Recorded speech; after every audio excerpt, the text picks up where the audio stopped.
So maybe it's just me, you know, and I spent, you know, the majority of my life thinking about music and making it by any means necessary. But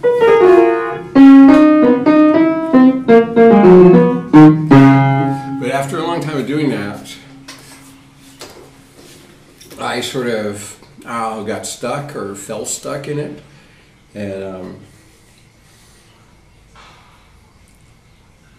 And it felt like I was just parsing, you know, coming up with little variations on lots of things that had already been done, you know, different approaches and things like that. And, you know,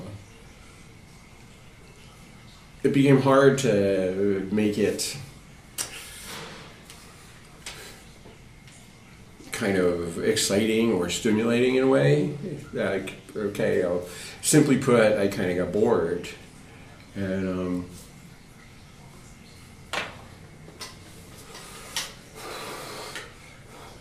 I got bored with styles, because a style, like,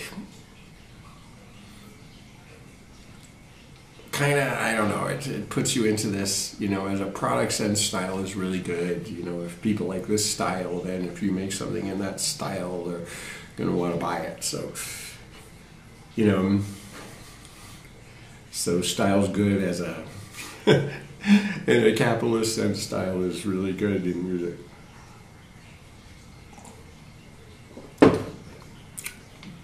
But as a player or a maker, you know, it sort of narrows your scope all the time.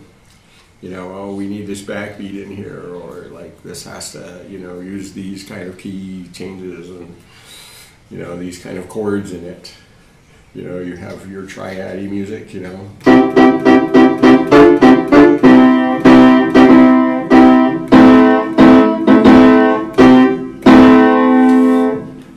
You know, that's you know, or you have like, you're more like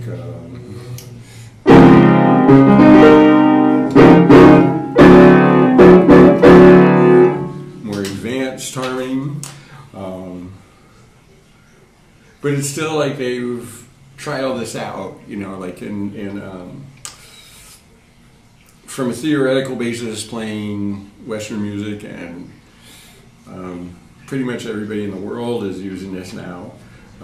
You're stuck with these relationships that you get out of this, you know, equal tempered system, and this is what you got.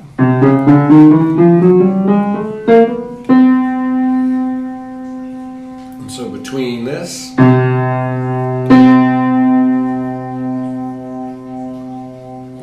you have, you know, 12 notes.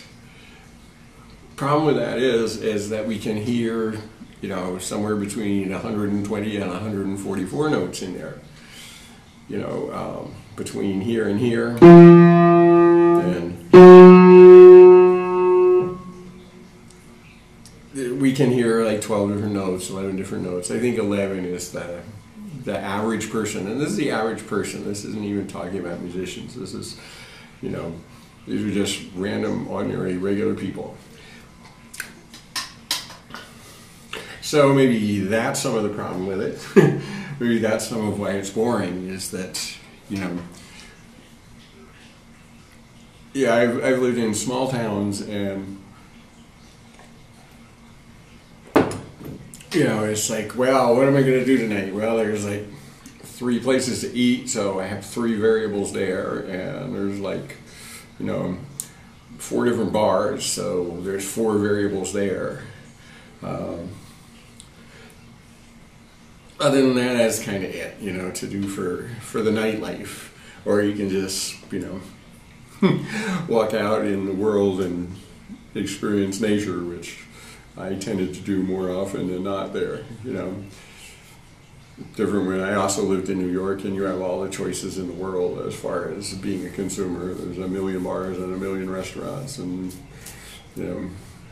8 or so million people that you can interact with.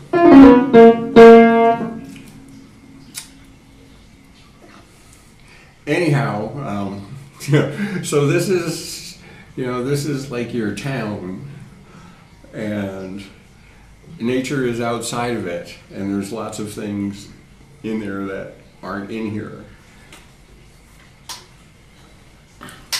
So I became interested in microtonality. And all microtonality means is that there's more pitches than this to work with. That's all it really means. There are some people who have very elaborate systems with microtonality that are, based on more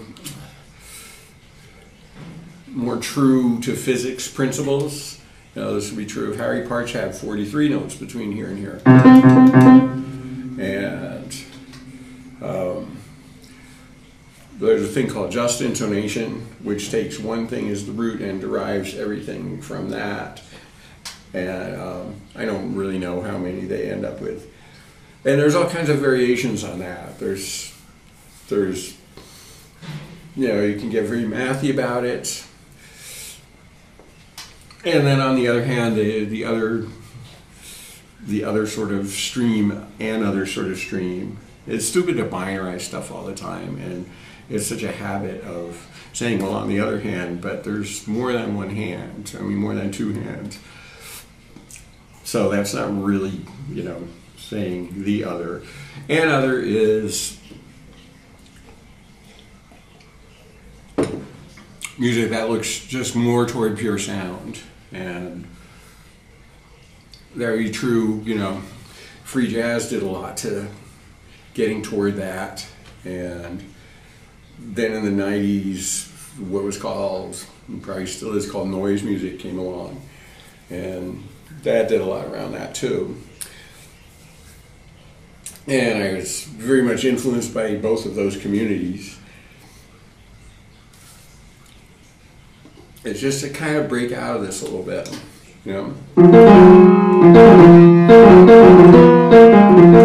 And this is a cool system, there's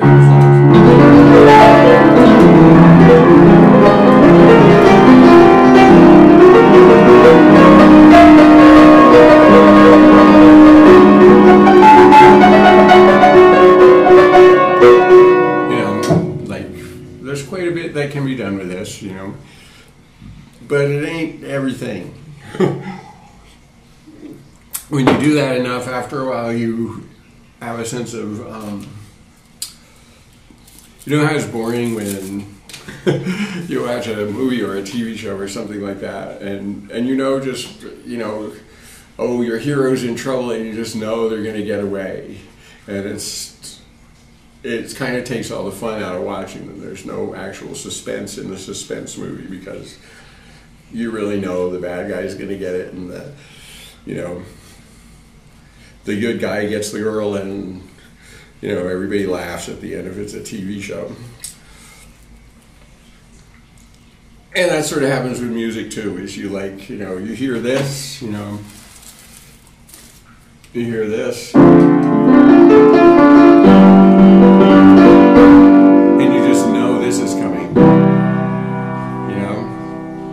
You just know it. It's like, yeah, Bach is. There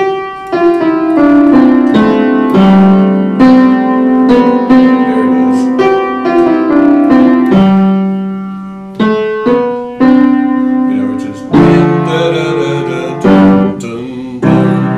Which is basically the same thing as.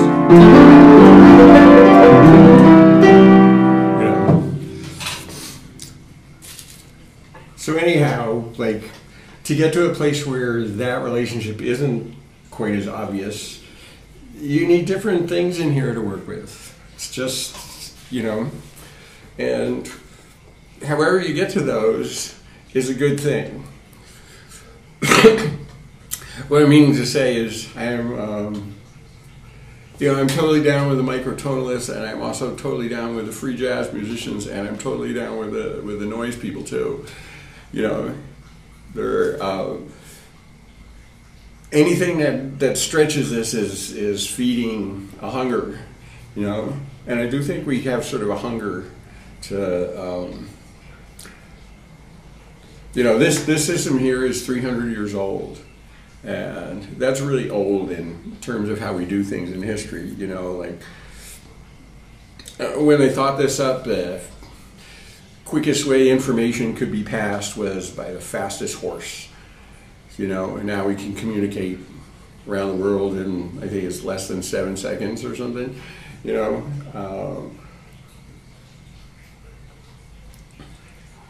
when they thought this up. Oh God, you know, you know, people were property and women were sequestered from human life, basically, and you know, kings had divine rights given by God, and you know, all this silly stuff, you know, and I'm glad those things have been to some extent rejected, and the more we reject things like the divine right of kings and the idea that people are property and, you know, earth is here to exploit, the more we get rid of those ideas, the better, I think. But this, because it's music, this still has some, you know, cool aspects of it. You know, one thing with various avant-gardes, one thing that's kind of bothered me around them was that they seem to like throwing the baby out with the bathwater. And what I mean by that is just because you're experimental and stuff, why should that mean you don't express anything? Why should that mean, like, you know, you can be experimental and still have a chord or a melody or like that, you know. Experiment with how you make melodies, experiment with how you make chords, but yeah, the idea that you know, to be like to be experimental music has to be you know, and I sort of came up in that culture where there was, you know, all this like 60s pretend revolutionary stuff going on. Weird things wanted to be anti-things all the time. And me personally, I don't feel like that gets you anywhere, you know. You know, it's if you're all about what you're not doing, you're not really doing very much. And I think that sort of hurt music. In the time when I was young and coming up and learning, there was, you know, I would call it like, intellectually, it was the era of John Cage and a lot of free jazz was, well, actually it wasn't, you know, it got treated that way. And a lot of the bad players were just kind of, you know, oh man, I don't need to know how to do that because I'm free, you know. Where like great musicians like, you know, Cecil Taylor and Coltrane and Ornette and Sun Ra were very disciplined and were really, you know, doing things based on things and developing organically, you know, from what internally drove them. Instead of just saying, oh, fuck that, you know, we don't need that.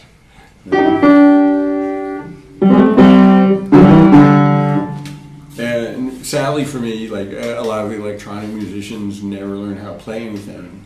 You know, they just got really into tweaking their knobs and pushing their buttons and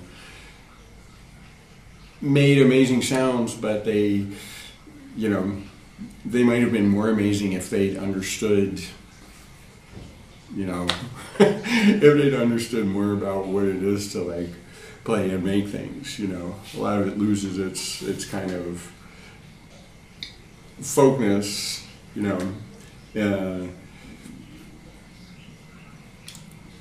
I don't think any art is all that good if it doesn't have some connection to humanity in it like that.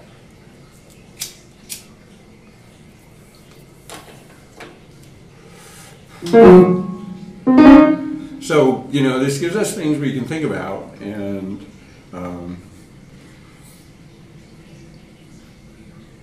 you know, this how do we do things thing.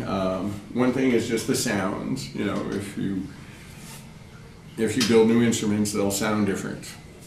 That's a cool thing. Another thing, if you build instruments, you can play them differently. Most of Western instruments are all played tensely, I would say.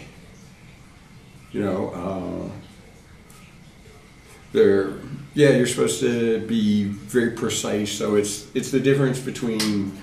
I like to work, and I've worked. You know, this is in the blue collar sense all my life, and it's fun to, you know, tweak the carburetor on a car and get it running really smooth, and it's nice to, you know, work in the machine shop and get something that really, you know, surfaces that mate really smoothly and things that work really well. I like that, but I also like digging a hole. You know, swinging an axe, you know, chopping a tree down or whatever, you know. I don't like chopping a tree down because it's killing the tree. It's just, it was work I had to do where, you know, that was how you got heat, was chopping trees down, so you sort of had to do it. And I think music leaves out too many other things that we do. It kind of puts it into a sort of skill set that's restricted and appeals to people to whom that appeals. But I think we'd like to hear from all of us, and so we'd like to have music where you can chop the tree down and dig the hole, as well as just you know, as well as just fine-tune the carburetor, you know.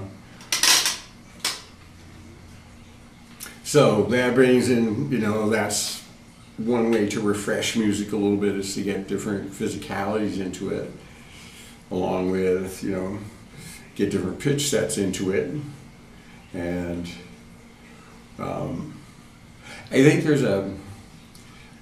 it's a little bit of a funny idea. This is a Western music, is there's this completeness to this pitch system, and so it's very, like, it can do all these different things, and that's a little bit one size fits all. And there's some really great music that doesn't have like tons of different pitches in it. That's, you know, simple folk songs that have 5 notes or whatever in them. You know, that would be like, you know,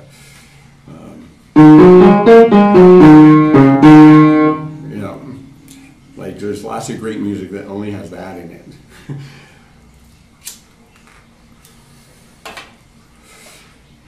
And another thing I feel like we've been very much stuck in is that, and it's a really basic thing, is the time signatures. And if you just listen randomly, all music is either in 4, and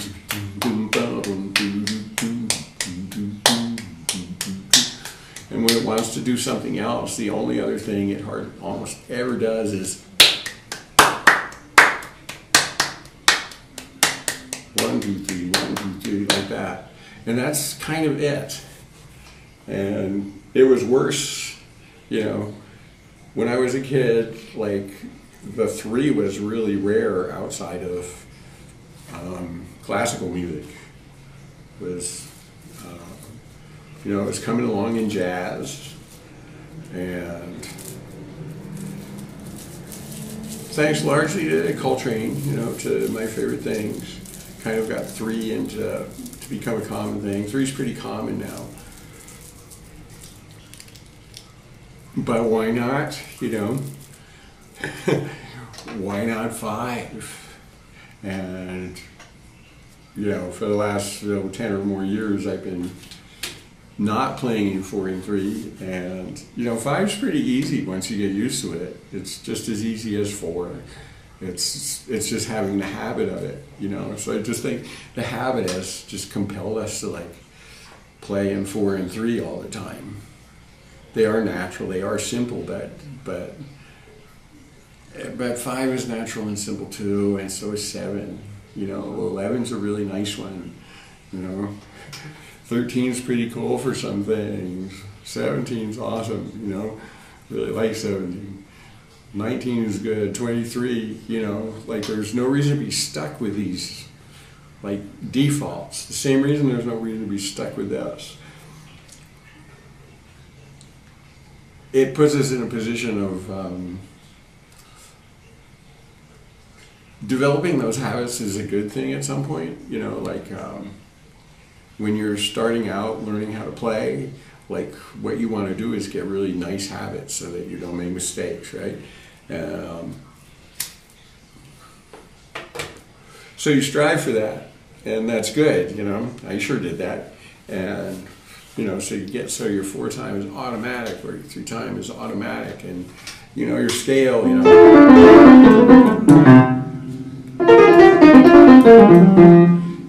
so you can whip it out, right, and shred, and but after a while, it's kind of like, well, don't let your dog curb you. You know, this is curbing the dog, learning how to do this stuff.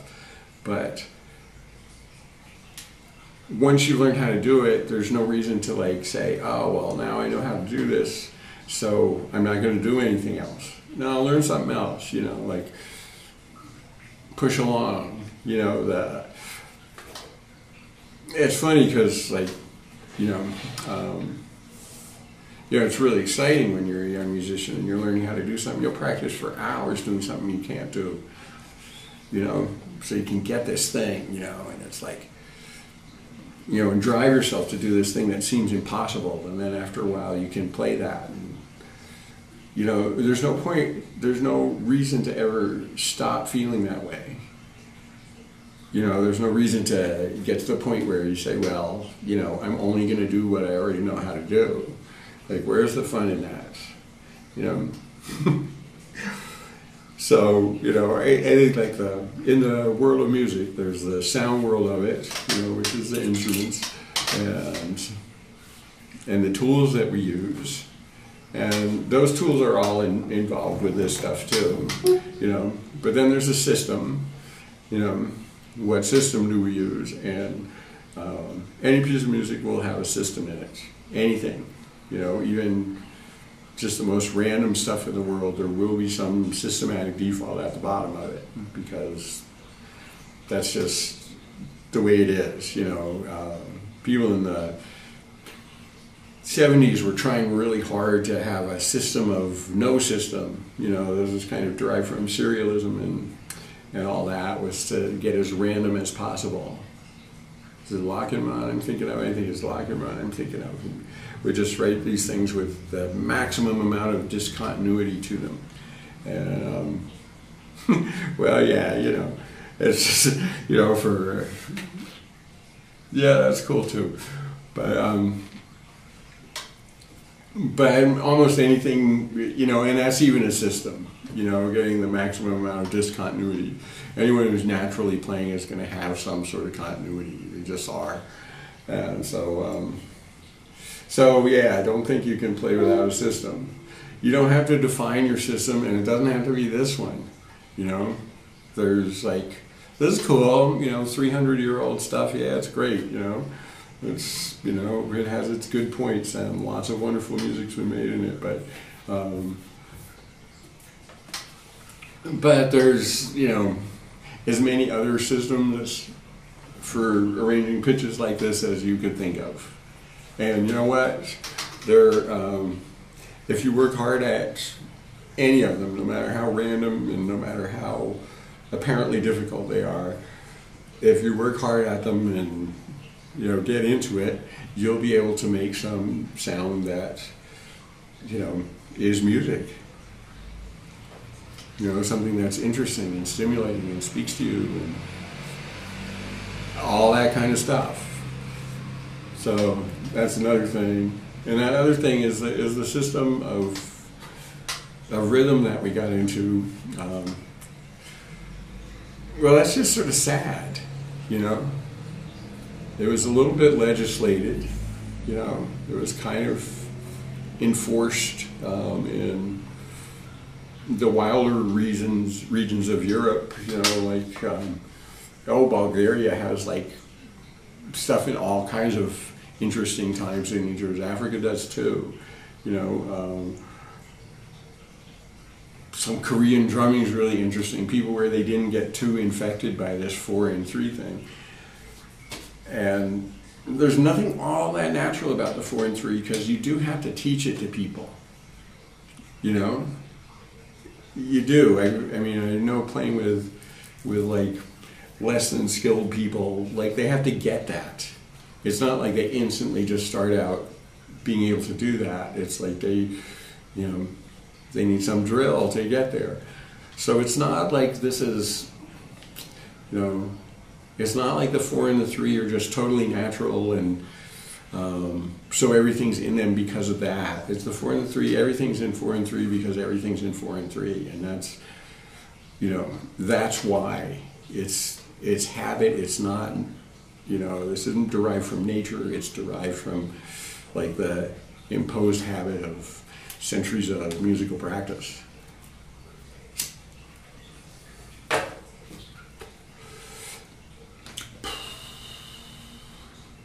Anyhow, so those who like feel some boredom around music, like these are places we can look, and there's probably other ones that, you know, I haven't thought of. I can't think of everything, you know, like I'm gonna miss lots of stuff, but